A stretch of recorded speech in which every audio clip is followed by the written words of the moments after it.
हम सबने ना इतिहास की किताबों में क्रूसिफिकेशन या सूली पर चढ़ाने के बारे में कभी ना कभी पढ़ा ही है। अक्सर इसे बस एक लाइन में समेट दिया जाता है कि उन्हें सजा मिली और सूली पर चढ़ा दिया गया, हाँ बिल्कुल, बस एक लाइन में। है ना। लेकिन क्या ये मालूम है कि सजा में इंसान की मौत खून बहने से नहीं होती थी, बल्कि मतलब एक एक सांस के लिए अपने ही शरीर से लड़ते हुए दम घुटने से होती थी। तो आज की इस गहरी चर्चा में हम धर्म या आस्था की बात नहीं करने वाले। बिल्कुल नहीं, आज का नजरिया एकदम अलग रहेगा। हाँ, आज हम रोमन साम्राज्य की उस खौफनाक मशीनरी का विशुद्ध रूप से वैज्ञानिक और पुरातात्विक चीर-फाड़ करेंगे। खासतौर पर प्रथम शताब्दी के जूडिया में पोंटियस पिलेट के समय के साक्ष्यों को देखेंगे। ये समझेंगे कि जमीन के नीचे दबे कंकाल इस प्राचीन सजा का क्या सच बयां करते हैं। इस विषय की गहराई में जाने से पहले ना हमें सबसे पहले रोमन साम्राज्य की मानसिकता को समझना होगा। मतलब रोमनों ने इस सजा का आविष्कार नहीं किया था। अच्छा। हाँ बिल्कुल, लेकिन उन्होंने इसे एक अत्यधिक कुशल और क्रूर प्रणाली में जरूर बदल दिया था। अगर हम सोचें कि उनका मकसद सिर्फ जान लेना था, तो सिर कलम करना या जहर देना तो बहुत आसान था। हाँ, वो तो बहुत जल्दी हो जाता। सही कहा, लेकिन क्रूसिफिक्शन का उद्देश्य कुछ और ही था। ये एक मनोवैज्ञानिक हथियार था, एक तरह का साइकोलॉजिकल वेपन। रोमन साम्राज्य इतने बड़े भूभाग पर फैला था और उनकी सेना सीमित थी, तो ऐसे में नियंत्रण बनाए रखने का सबसे बढ़िया तरीका था खौफ। मतलब डर पैदा करना। एकदम सही। और ये सजा रोमन नागरिकों के लिए नहीं थी, इसे खास तौर पर बागियों, विद्रोहियों और भागे हुए गुलामों के लिए रखा गया था। इसका सीधा सा संदेश था कि अगर कोई रोम को चुनौती देगा तो उसे इंसानी गरिमा के सबसे निचले स्तर पर ले जाकर तड़पाया जाएगा। तो ये सिर्फ एक सजा नहीं थी, बल्कि सत्ता का एक बहुत ही भद्दा सार्वजनिक विज्ञापन था। हाँ, इसे एक विज्ञापन ही कह सकते हैं। लेकिन जहां तक मैंने पढ़ा है, ये यातना सीधे उस लकड़ी के ढांचे से तो शुरू नहीं होती थी, है ना। सजा का पहला चरण कुछ और होता था। बिल्कुल, शुरुआत होती थी स्कॉर्जिंग से, यानी कोड़े मारने की बेहद क्रूर प्रथा से। और देखिए, ये कोई आम कोड़ा नहीं था। मतलब चमड़े वाला कोड़ा नहीं। चमड़ा था, लेकिन रोमन सैनिक जिस हथियार का इस्तेमाल करते थे उसे फ्लैग्रम कहा जाता था। अगर हम इसके डिजाइन की बात करें तो एक छोटे हैंडल में चमड़े की कई लंबी पट्टियां बंधी होती थी, और इन पट्टियों के सिरों पर और बीच-बीच में सीसे यानी लेड की छोटी गोलियां और जानवरों की नुकीली हड्डियां गूंथी जाती थी। बाप रे, हड्डियां और धातु। हाँ, तो जब ये फ्लैग्रम किसी इंसान की नंगी पीठ पर पड़ता था ना, तो वो सिर्फ त्वचा को लाल नहीं करता था, वो धातु और हड्डियां त्वचा को चीरती हुई अंदर की मांसपेशियों तक घुस जाती थी, और कई बार तो नसों और हड्डियों तक को नंगा कर देती थी। ये सुनकर ही सिहरन पैदा हो रही है। मतलब सूली तक पहुंचने से पहले ही उस इंसान के शरीर से इतना खून बह चुका होगा कि वो शायद खड़ा भी न रह पाए। और यही रोमनों का मुख्य लक्ष्य था। इतना खून बहने से व्यक्ति हाइपोवोलेमिक शॉक में चला जाता था। हाइपोवोलेमिक शॉक मतलब खून की भारी कमी। बिल्कुल, शरीर में खून की इतनी कमी हो जाना कि दिल ठीक से धड़क ही ना पाए और ब्लड प्रेशर एकदम से गिर जाए। कई कैदी तो इस पहले चरण में ही दम तोड़ देते थे। शरीर की हर बची खुची ताकत को निचोड़ लेना, यही इस रोमन मशीनरी का पहला कदम था। तो अगर लक्ष्य इंसान को शारीरिक रूप से पूरी तरह तोड़ना ही था, तो फिर एक और घटना का जिक्र आता है, कांटों का ताज। पुरानी पेंटिंग्स में अक्सर ईसा मसीह को कांटों का ताज पहने दिखाया गया है। हाँ, बहुत आम चित्रण है ये। मैं हमेशा सोचती थी कि ये शायद सैनिकों ने बस एक राजा होने का मजाक उड़ाने के लिए किया होगा। क्या ये सिर्फ एक भद्दा मजाक था, या इस यातना की मशीनरी में इसका भी कोई शारीरिक उद्देश्य था? बिल्कुल, देखिए मजाक तो वो था ही, लेकिन इसका एक बहुत गहरा मेडिकल पहलू भी है। ऐतिहासिक और भौगोलिक साक्ष्यों के हिसाब से रोमन सैनिकों ने शायद जूडिया में पाई जाने वाली एक स्थानीय कंटीली झड़ी का इस्तेमाल किया था। अच्छा, कोई खास झाड़ी थी वो? हाँ, जिसे बॉटनी में जिजिफस स्पाइना क्रिस्टी कहते हैं। इसके कांटे बहुत लंबे और एकदम सख्त होते हैं। अब अगर हम इंसान की एनाटॉमी को देखें, हमारे शरीर विज्ञान को, तो हमारे सिर और खोपड़ी के हिस्से में खून की धमनियों का सबसे सघन जाल होता है। रुको, तो इसका मतलब है कि सिर पर कांटे चुभने से सामान्य से बहुत ज्यादा खून बहेगा? बिल्कुल सही। सिर पर कोई छोटी सी भी चोट लगे ना, तो बहुत खून निकलता है। जब सैनिकों ने उन सख्त कांटों को सिर पर दबाया होगा तो उससे अनियंत्रित रक्तस्राव हुआ होगा। हे भगवान! तो ये सिर्फ अपमानित करने की बात नहीं थी, ये उस हाइपोवोलेमिक शॉक को और तेज करने की एक सोची समझी वैज्ञानिक तरकीब थी। ये वाकई एक बहुत ही डरावनी तस्वीर पेश करता है। अब जब वो इंसान आधा मर चुका है, खून से लथपथ है, तब उसे अपना क्रूस खुद उठाकर सजा की जगह तक ले जाना होता था। हाँ, ये अगला चरण था। लेकिन यहाँ ना मुझे एक चीज हमेशा अव्यवहारिक लगती है। मतलब चित्रों में एक व्यक्ति को पूरा का पूरा लकड़ी का ढांचा अपने कंधों पर खींचते हुए दिखाया जाता है। क्या एक अधमरा इंसान इतनी भारी लकड़ी उठा सकता था? नहीं, बिल्कुल नहीं। और ये एक बहुत ही आम ऐतिहासिक भ्रांति है जो ज्यादातर कलाकृतियों और फिल्मों की वजह से फैली है। तो असलियत क्या थी? इतिहासकार और पुरातात्विक साक्ष्य हमें बताते हैं कि रोमन क्रूज के मुख्य रूप से दो हिस्से होते थे। एक लंबवत यानी खड़ा हिस्सा जिसे स्टाइप्स कहा जाता था, और दूसरा क्षैतिज यानी आड़ा हिस्सा जिसे पैटेबुलम कहते थे। अच्छा, दो अलग अलग हिस्से। हाँ, पूरा क्रूज बहुत भारी होता था, लगभग 135 किलो के आसपास। इसलिए कैदी को पूरा क्रूज कभी नहीं उठाना पड़ता था। उसे सिर्फ वो क्षैतिज हिस्सा यानी पैटिबुलम अपने कंधों पर रखकर सजा स्थल तक ले जाना होता था। और उसका वजन कितना होता होगा? वो भी करीब 30 से 40 किलो होता था। तो इसका मतलब वो जो खड़ा लट्ठा या स्टाइप्स था, वो पहले से ही उस पहाड़ी या सजा की जगह पर जमीन में गड़ा होता था? बिल्कुल, वो वहीं गड़ा रहता था। जरा सोचिए, ये तो किसी शहर के बाहर लगे खौफ के एक स्थायी होर्डिंग की तरह हो गया ना। मतलब जो भी आम नागरिक या व्यापारी रोज उस रास्ते से गुजरता होगा, वो उन खाली खड़े लट्ठों को देखकर ही समझ जाता होगा कि रोम से बगावत करने का क्या अंजाम होता है। बहुत ही सटीक उदाहरण है ये।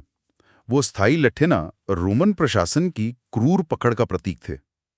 उस समय जूडिया में क्रूज बनाने के लिए मुख्य रूप से जैतून, देवदार या सरू की लकड़ी का इस्तेमाल होता था, क्योंकि वो वहां आसानी से मिल जाती थी। हाँ, और ऐतिहासिक स्रोतों में ये भी दर्ज है कि ईसा मसीह उस क्षैतिज हिस्से को उठाने में इतने कमजोर हो गए थे कि रास्ते में साइमन ऑफ सिरीन नाम के एक राहगीर को उनकी मदद के लिए मजबूर कर दिया गया था। फिर जब कैदी अंततः उस सजा स्थल पर पहुंचता था तो उस पैटिविलम को उस पहले से गड़े स्टाइप्स के ऊपर फिक्स कर दिया जाता था। और यहीं से मेरे दिमाग में सबसे बड़ा सवाल आता है, जब शरीर को उस लकड़ी से जोड़ा जाता था तो क्या सच में कीलों का इस्तेमाल होता था? मतलब मुझे हमेशा लगता था कि शायद कैदियों को रस्सियों से बांधकर लटका दिया जाता होगा। ये बहुत ही हाजिब सवाल है और दशकों तक इतिहासकार भी इसी बहस में उलझे थे। हाँ, क्योंकि धर्मग्रंथों में तो कीलों का जिक्र है, लेकिन क्या हमारे पास जमीन के नीचे से निकला कोई ठोस ऐतिहासिक या पुरातात्विक सबूत है जो ये साबित करे कि रोमन सच में लोहे की कीलें ठोकते थे? बिल्कुल है, और ये खोज 1968 में हुई थी। यरूशलेम के पास एक निर्माण कार्य चल रहा था। तब पुरातत्वविदों को पहली सदी का एक मकबरा मिला। इस मकबरे में हड्डियों को रखने वाले एक पत्थर के बक्से में, जिसे ओसियोली कहते हैं, एक कंकाल मिला। उस बक्से पर उस व्यक्ति का नाम भी लिखा था, योहानान। अच्छा, तो इस योहानान के कंकाल में ऐसा क्या खास था जो बहस खत्म हो गई? जो विज्ञानियों ने इसकी जांच की ना, तो उनके होश उड़ गए। उसकी दाईं एड़ी की हड्डी के आर पार एक लोहे की कील फंसी हुई थी। एड़ी की हड्डी के आर पार? हाँ, ये कील लगभग 5 से 7 इंच लंबी थी। और सबसे दिलचस्प बात ये कि उस कील के सिरे पर लकड़ी का एक छोटा सा टुकड़ा भी चिपका हुआ था, जिसकी बाद में जांच की गई तो पता चला कि वो जैतून की लकड़ी थी। मतलब कील अभी भी हड्डी के अंदर फंसी हुई थी। तो वो निकाली क्यों नहीं गई थी? और यही वो वजह है जिससे हमें ये पुरातात्विक लॉटरी लग गई। जब रोमन सैनिक ने वो कील यहोहनान की एड़ी से होते हुए लकड़ी के ढांचे में ठोकी होगी ना, तो कील का आगे का नुकीला हिस्सा लकड़ी की किसी गांठ से टकराकर मुड़ गया होगा। ओहो, एक तरह से लॉक हो गए। एकदम सही। तो सजा के बाद जब शरीर को उतारने का समय आया तो सैनिक उस मुड़ी हुई कील को बाहर नहीं निकाल पाए। इसलिए उन्हें मजबूरन उस व्यक्ति के पैर का कुछ हिस्सा लकड़ी के साथ ही काटना पड़ा। बाप रे! तो ये मुड़ी हुई कील इस बात का निर्विवाद प्रमाण बन गई कि रोमन साम्राज्य में सूली पर चढ़ाते समय सचमुच कीलों का उपयोग होता था। ये तो सच में रोंगटे खड़े कर देने वाला तथ्य है। लेकिन जब हम कीलों की बात करते हैं ना, तो एक और भ्रांति दिमाग में आती है। हम हमेशा देखते हैं कि कीलें हथेलियों के बिल्कुल बीच में ठोकी गई हैं। हाँ, बिल्कुल बीचों बीच। मैं सोच रही थी कि हमारी हथेलियों में तो सिर्फ मांस और छोटी हड्डियां होती हैं। अगर किसी इंसान का पूरा वजन सिर्फ हथेलियों के मांस पर टिका दिया जाए तो क्या वो मांस फट नहीं जाएगा? मतलब इंसान तो कीलों को चीरता हुआ नीचे गिर जाना चाहिए। आपकी ये सोच न एनाटॉमी या शरीर विज्ञान के हिसाब से बिल्कुल 100% सही है। देखिए, एक वयस्क इंसान का वजन 60 से 80 किलो या उससे ज्यादा हो सकता है। हाँ, जाहिर है। अगर कोई कील हथेली के बीच में ठोकी जाए तो उंगलियों के बीच ऐसी कोई हड्डी नहीं है जो इतने भारी वजन को रोक सके। मांस सच में पूरी तरह फट जाएगा। तो फिर वो इसे करते कैसे थे? मेडिकल साइंस और ऐतिहासिक शोध ये स्पष्ट करते हैं कि रोमन एग्जीक्यूशनर्स बहुत कुशल थे अपने काम में। वो कीलें हथेली में नहीं बल्कि कलाई में या हथेली के एकदम निचले हिस्से में ठोकते थे, जिसे मेडिकल भाषा में डेस्टोट स्पेस कहा जाता है। अच्छा, कलाई में। हाँ, क्योंकि कलाई में मजबूत हड्डियों का एक ढांचा होता है जो शरीर के वजन को आसानी से थाम सकता है। तो फिर पुरानी किताबों या वर्णनों में हाथों में कीलें ऐसा क्यों लिखा गया है? इसकी असल वजह भाषा है। प्राचीन ग्रीक भाषा में, जिसमें कई शुरुआती दस्तावेज लिखे गए थे, हाथ या चेर शब्द का अर्थ सिर्फ उंगलियों और हथेली तक सीमित नहीं था। उसमें कलाई और फोराम का निचला हिस्सा भी शामिल माना जाता था। तो ये एक तरह का अनुवाद का मामला है। बिल्कुल। तो जब ऐतिहासिक स्रोत हाथों में कील ठोकने की बात करते हैं तो शरीर रचना विज्ञान के अनुसार वे कलाइयों की ही बात कर रहे होते हैं। और कलाइयों की एक और खासियत है, वहां से मीडियन नर्व गुजरती है। Median nerve? हाँ, तो जब एक मोटी चौकोर कील उस नस को कुचलते हुए अंदर जाती होगी ना, तो वो दर्द कल्पना से एकदम परे होगा। ये दर्द की एक अलग ही इंतहा है। अब जब शरीर कलाइयों और एड़ियों में ठुकी कीलों के सहारे लटक रहा है तो हम उस सवाल पर आते हैं जो मुझे सबसे ज्यादा रहस्यमयी लगता है। वो क्या? आखिर मौत होती कैसे थी? क्योंकि अगर सिर्फ खून बहने की बात है तो उसमें तो बहुत लंबा समय लग सकता है। इंसान किस वजह से दम तोड़ता था? यहाँ बायोलॉजी एक बहुत ही खौफनाक भूमिका निभाती है। देखिए, मौत किसी एक कारण से नहीं होती थी। ये दर्द का सदमा, खून की कमी और अत्यधिक डिहाइड्रेशन का एक घातक मिश्रण था। लेकिन आधुनिक चिकित्सा विशेषज्ञों के अनुसार मृत्यु का जो सबसे मुख्य और अंतिम कारण था वो था एस्फिक्सिएशन, यानी दम घुटना। दम घुटना? लेकिन वो इंसान तो खुली हवा में ऊंचाई पर लटका होता है ना, उसका दम कैसे घुट सकता है? मतलब गले में कोई फंदा तो नहीं है? ये बहुत दिलचस्प पॉइंट है। इसे समझने के लिए ना हमें ये देखना होगा कि हमारा शरीर सांस कैसे लेता है। जब हम सांस अंदर खींचते हैं तो हमारी छाती की मांसपेशियां काम करती हैं और डायफ्राम नीचे जाता है। हाँ, अब कल्पना कीजिए, जब आप हाथ फैलाकर लटके होते हैं तो छाती पहले से ही बाहर की तरफ खींची होती है। इस स्थिति में सांस अंदर लेना तो आसान है, लेकिन सांस बाहर छोड़ना लगभग असंभव हो जाता है। अच्छा, क्योंकि छाती पहले से ही फैली हुई है। बिल्कुल। सांस बाहर धकेलने के लिए आपको छाती की मांसपेशियों को आराम देना होता है। ओहो। इसे मैं ऐसे समझ सकती हूँ कि ये एक टूटे हुए पिस्टन की तरह था। मतलब फेफड़ों में हवा भर तो जाती थी लेकिन उससे बाहर धकेलने के लिए शरीर में कोई ताकत या सही मैकेनिज्म नहीं बचा था। एकदम परफेक्ट एनालॉजी है ये। और यहीं इस सजा का सबसे क्रूर मनोवैज्ञानिक और शारीरिक हिस्सा शुरू होता है। सिर्फ एक बार सांस बाहर छोड़ने के लिए कैदी को अपने ही पैरों पर अपना पूरा वजन डालना पड़ता था। वो पैर जिनमें कीलें ठुकी हुई हैं। हाँ, उन्हीं कील लगे पैरों पर जोर डालकर शरीर को ऊपर की तरफ धकेलना पड़ता था। जैसे ही वो ऊपर उठता, छाती को थोड़ा आराम मिलता और वो सांस बाहर छोड़ पाता। लेकिन ऐसा करते ही पैरों और कलाइयों का दर्द इतना भयानक हो जाता कि शरीर फिर से नीचे लटक जाता। ये तो बहुत ही डरावना है। मतलब सजा पाने वाले व्यक्ति को खुद को जिंदा रखने के लिए अपनी ही यातना में सक्रिय रूप से हिस्सा लेना पड़ता था। बिल्कुल। हर एक सांस के लिए एक संघर्ष, शरीर के खिलाफ शरीर की ही लड़ाई। और जब अत्यधिक थकान और कमजोरी के कारण इंसान पैरों पर जोर डालना बंद कर देता होगा, तब अंततः कार्बन डाइऑक्साइड फेफड़ों में भर जाती होगी और दम घुटने लगता होगा। सही कहा। ये बहुत ही धीमी मौत थी। और इसी दम घुटने और शारीरिक आघात से जुड़ी एक और बहुत ही दिलचस्प चिकित्सीय घटना का जिक्र ईसा मसीह के संदर्भ में मिलता है। दस्तावेजों में लिखा है कि मृत्यु की पुष्टि करने के लिए एक रोमन सैनिक ने उनके पहलू में यानी पसलियों के नीचे एक भाला मारा। हाँ, मैंने ये पढ़ा है। ये तो वैज्ञानिक रूप से असंभव और कोई चमत्कारिक कहानी जैसी लगती है। पहली नजर में ये कहानी लग सकती है, लेकिन अगर हम आधुनिक चिकित्सा विज्ञान के नजरिए से देखें तो ये विवरण हैरान कर देने की हद तक सटीक है। सच में? कैसे? देखिए, जब शरीर लंबे समय तक इतने भारी आघात, खून की कमी और दम घुटने की स्थिति से गुजरता है ना, तो दिल बहुत तेजी से धड़कने लगता है ताकि वो बचे हुए खून को शरीर में पहुंचा सके। इस अत्यधिक दबाव के कारण दिल के चारों ओर की झिल्ली और फेफड़ों के आसपास की झिल्ली में तरल पदार्थ या फ्लूइड इकट्ठा होने लगता है। इसे मेडिकल भाषा में पेरिकार्डियल इफ्यूजन या प्लूरल इफ्यूजन कहते हैं। अच्छा, तो इसे हम ऐसे समझ सकते हैं जैसे किसी मशीन या इंजन पर अत्यधिक दबाव पड़ने और ओवरहीट होने पर उसके आसपास पानी या कूलेंट लीक होने लगता है। बिल्कुल सही कहा। शरीर का इंजन पूरी तरह से फेल हो रहा था और मृत्यु के बाद खून के लाल कण नीचे बैठ जाते हैं और एक साफ पानी जैसा तरल पदार्थ जिसे सीरम कहते हैं वो पर रह जाता है। ओह, तो जब भाला लगा होगा, हाँ, जब रोमन सैनिक का भाला छाती की कैविटी और दिल तक पहुंचा होगा, तो वहां जमा हुआ वो फ्लूइड और खून एक साथ बाहर निकला होगा, जो देखने वाले को पानी और खून जैसा लगा होगा। ये तो कमाल है ना? कोई भी प्राचीन लेखक जिसे आधुनिक एनाटॉमी की जानकारी नहीं थी, वो अपनी कल्पना से इतना सटीक मेडिकल विवरण नहीं कर सकता था। ये इस बात का ठोस सबूत है कि ये घटना किसी ने अपनी आंखों से देखी थी। विज्ञान और पुरातत्व ने मिलकर इस यातना की जो तस्वीर उकेरी है वो वाकई रोंगटे खड़े कर देती है।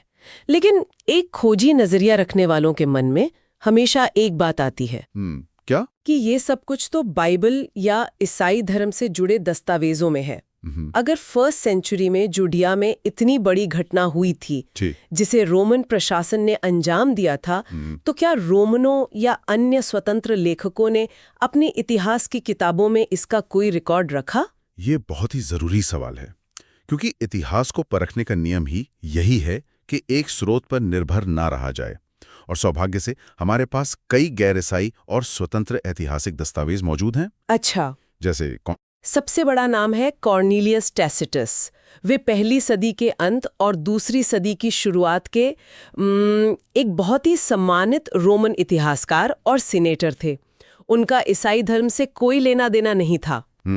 उन्होंने अपनी किताब एनल्स में रोम की आग का जिक्र करते हुए स्पष्ट रूप से लिखा है कि सम्राट टिबेरियस के शासनकाल में हमारे एक गवर्नर पॉन्टियस पिलेट द्वारा क्रिस्टस को अत्यधिक कठोर दंड दिया गया था। तो रोमनों के अपने आधिकारिक रिकॉर्ड भी ये मानते हैं कि फांसी हुई थी। क्या इनके अलावा भी कोई है? बिल्कुल है। फ्लैवियस योसेफस नाम के एक बहुत प्रमुख यहूदी इतिहासकार थे जो रोमनों के लिए काम करते थे। उन्होंने भी अपनी पुस्तक एंटीक्विटीज ऑफ द जूज में पॉन्टियस पिलेट द्वारा ईसा मसीह को क्रूस पर चढ़ाए जाने का स्पष्ट जिक्र किया है। इसके अलावा एक सीरियाई दार्शनिक थे, माराबार सेरापियन। उन्होंने जेल से अपने बेटे को लिखे एक पत्र में यहूदियों द्वारा अपने बुद्धिमान राजा की हत्या का संदर्भ दिया है। लेकिन इन सब में सबसे दिलचस्प गवाही एक ऐसे व्यक्ति की है जो इतिहासकार था ही नहीं। इतिहासकार नहीं था? तो वो कौन था? वो था समोसाटाका लूसियन। वो दूसरी सदी का एक प्रसिद्ध ग्रीक व्यंग्यकार था, यानी सटायर लिखता था। अच्छा, व्यंग्यकार। हाँ। उसे इतिहास दर्ज करने या सच्चाई बताने में कोई दिलचस्पी नहीं थी। वो तो शुरुआती ईसाइयों का सरेआम मजाक उड़ा रहा था। उसने अपने एक नाटक में ईसाइयों पर हंसते हुए लिखा कि ये लोग कितने बेवकूफ हैं जो फिलिस्तीन में सूली पर चढ़ाए गए एक व्यक्ति को अपना भगवान मानते हैं और उसकी पूजा करते हैं। अरे वाह, ये तो एक बहुत ही शानदार विरोधाभास है। मतलब लूशियन जो सिर्फ लोगों को नीचा दिखाने और हंसाने के लिए लिख रहा था, उसने अनजाने में ही भविष्य के लिए एक बहुत बड़ी सेवा कर दी। बिल्कुल। लूशियन का वो व्यंग्य आज के इतिहासकारों के लिए सोने की खदान है। हाँ, क्योंकि अगर वो मजाक उड़ा रहा है। सही बात है। जब कोई आपका मजाक उड़ाने के लिए किसी घटना का संदर्भ देता है तो इसका सीधा मतलब है कि समाज में उस घटना के होने पर कोई विवाद था ही नहीं। पहली और दूसरी सदी के रोमन और ग्रीक समाज में ये एक सर्वविदित तथ्य था कि ये घटना हुई है।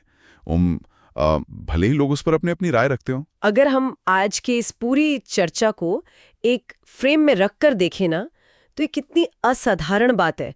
हमने फ्लैजरम के उन बर्बर कोड़ों को समझा, लकड़ी के उस भारी ढांचे के पीछे की रोमन सोच को देखा, हमने यरूशलेम की जमीन से निकले उस अभागे येहू खानान की हड्डी में फंसी लोहे की कील का विश्लेषण किया, फिर शरीर विज्ञान के जरिए ये समझा कि कैसे वो इंसान हर सांस के लिए लड़ते हुए दम तोड़ता था और कैसे दिल के पास जमा हुए उस तरल पदार्थ ने खून और पानी वाली बात को वैज्ञानिक रूप से सही साबित किया। बिल्कुल। और अंततः टैसिटस और लूसियन जैसे बाहरी लोगों के दस्तावेजों ने इस पूरी घटना पर इतिहास की एक पक्की मुहर लगा दी। यही तो इतिहास की सुंदरता है।